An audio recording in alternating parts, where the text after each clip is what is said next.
Chosen ones. Hey everybody. Hey y'all. Hey. Um, just want to touch bases real quick. One, y'all see this? This is the artwork that's in the room of my hotel. I don't know why. Don't ask no questions, but I'm actually staying over, so I'll do a room tour shortly. I just want to check in. To let everybody know, I'm okay. I'm not sure what okay is, but it feels okay, if that makes sense. I saw a clip from Tyler Perry. This was decades ago. This is back when Oprah had her show, and they was talking about grief. And I remember the young lady started crying, but she tried to stop her tears, and he was like, "No, let it, let whatever it is, let it be." And he said that grief is going to come regardless. You can't hide from it. You can try to work your way through it. You can try to do everything you can to, I guess, I have to find the clip and I'll send it to you. Basically what he was saying was, excuse me, no matter what you do, the grief is going to be there. So you can try to work as much as you want to. You can try to get on as many roller coasters as you want to. You can try to do whatever to act as if that emotion, or try not to embrace that emotion. But when you sit down, the moment you quiet the noise is when grief is like, "Hey, I'm still here. I was waiting on you to slow down, waiting on you to sit down." When I got the news, I was already at work, and it broke me. Like, I literally fell to the ground while I'm at work, and my coworkers was like, "Oh my God," they thought I had like literally passed out. And I've had enough grief to last the rest of the year and beyond. I'm done. So remember one of my best friends, my sister, that died last year. So my best friend, he died on the 24th. The anniversary of her death was the 25th. Mind you, I still have not processed all the others that have passed. I just had to keep going.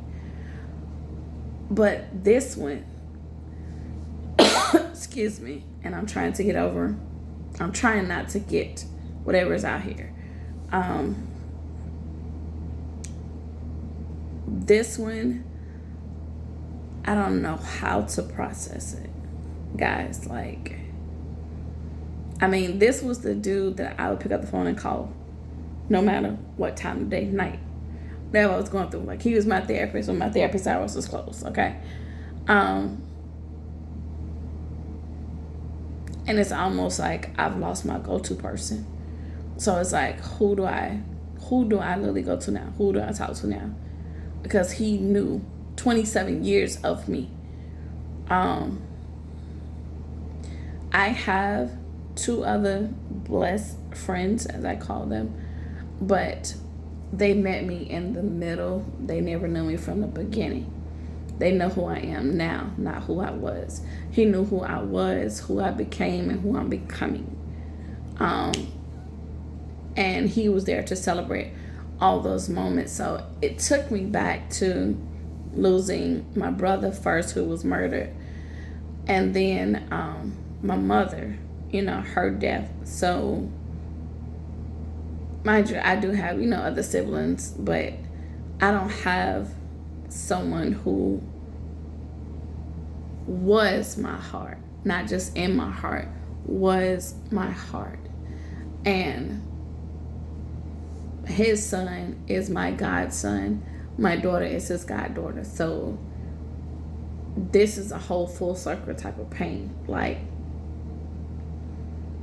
And then the girl that he's with, the young lady, should I say not girl, she's one of those types where she don't want him to have no female friends. You know, like she's really jealous like that. So now it's like, do I even feel like that energy? Like, you know, having to go to the memorial, which I'm also trying to talk myself into doing, because once again, like, you know, my cousin's funeral, remember I told you guys I chose me because of my mental is so fragile. Dealing with PTSD and minor depression,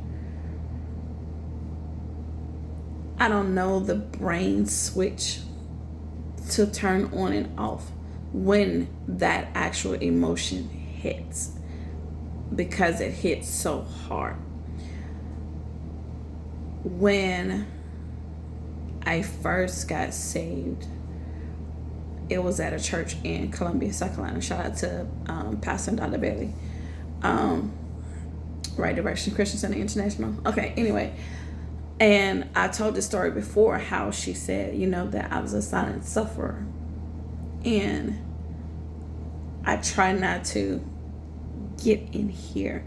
I saw something today where it says first thing you do when you wake up is tell God to get in your mind before you do. That is so powerful. Oh my God. Okay, it's like so I talked to one of my blessed friends, and you know, we are poets, you know, the writers. So she was like, have you journaled it? Have you written it down? And I was like, oh, because I don't even know what to say. She said, well, start there. I don't know what to say. And then eventually the words will fill themselves in. I thank God for healing him. But I also told God, I'm angry because you took him. Because I really feel empty, guys, now. Like, I know I have y'all. Thank you. I'm so blessed. To everyone who has reached out. The name is long. Everybody. Katrina. Driven. Both aunties. My sister Pooh. Everybody. And my Wendy Love Bug. Like, everyone. My bestie. Thank y'all so much. You ladies and Miss A, Avina. And of course my sister Shorty Duwop. But I'm blessed to have y'all. But I don't know how to fill this hole that is in my heart. Like, even when I'm in a moment or a wave or a roller coaster of effect, you know, I can just call him and he instantly knew the move. What's wrong with you? Why are you acting like this? You know what to do. Girl, stop. You know, it was one of those. So after I lost my brother, I was like, okay, who gonna support me as far as my portrait is concerned? Because my brother would be at work in his work clothes and be in the back of the room because he then came to one of the shows. My mother, I told y'all, you know, the story before. She would just listen to the poem. She didn't know what it was. She didn't understand it, but she the one, you know, who believed in the talent. My brother was the one who supported. And Harold, which is the one that just left, like, he was the one, like, you know, oh my God, that's dope. You know, he is a DJ, so he did a couple of house music mixes, and he kind of had me do some poetry with it, you know, which was kind of cool, like, to have a super support system, that village, as they say.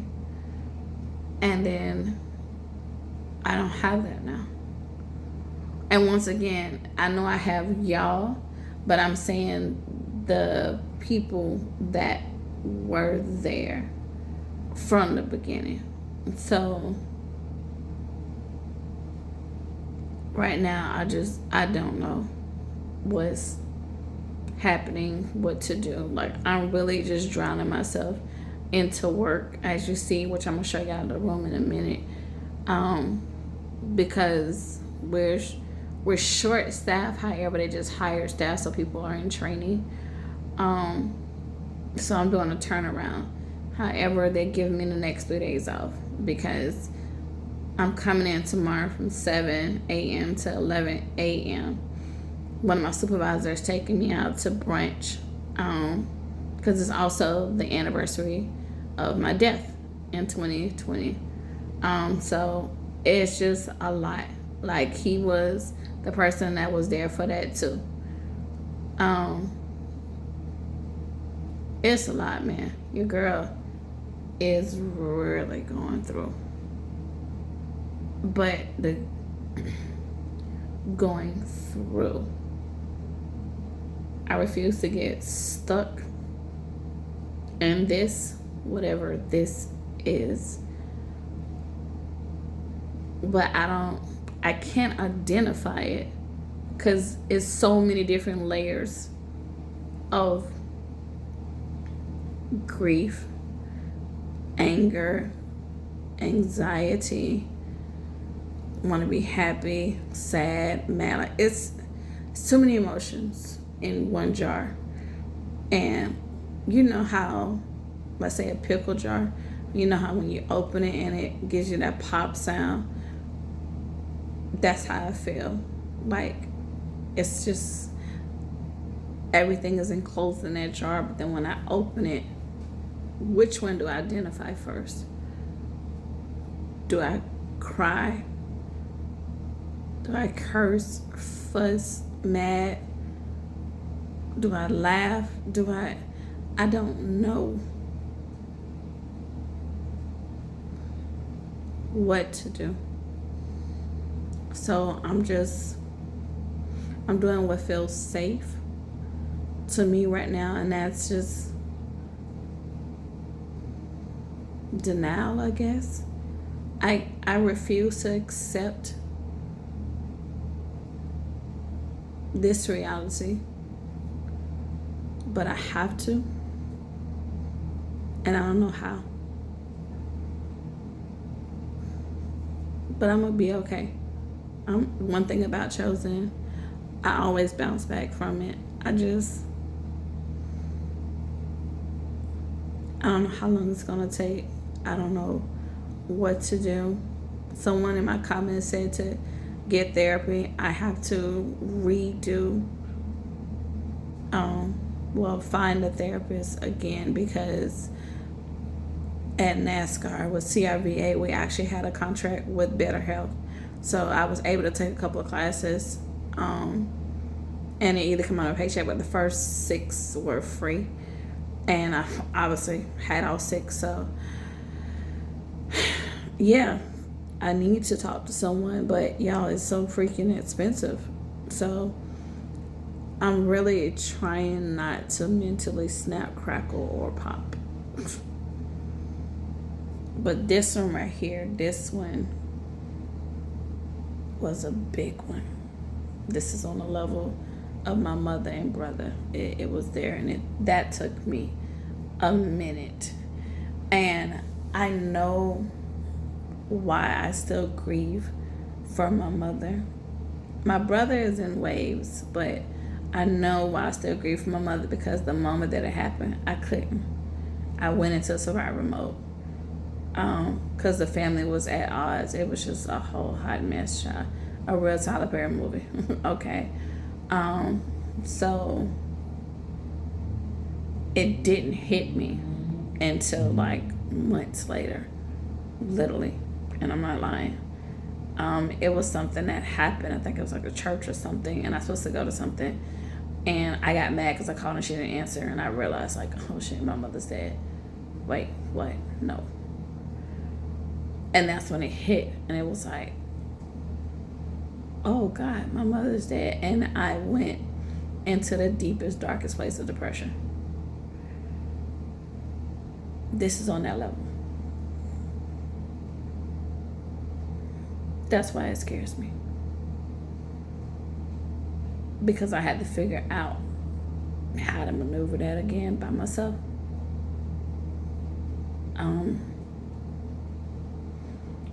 I'm not trying to make this like a pity party or whatever, but I'm just letting you know I'm still here. I'm in survivor mode. I'm in fight mode, and I'm just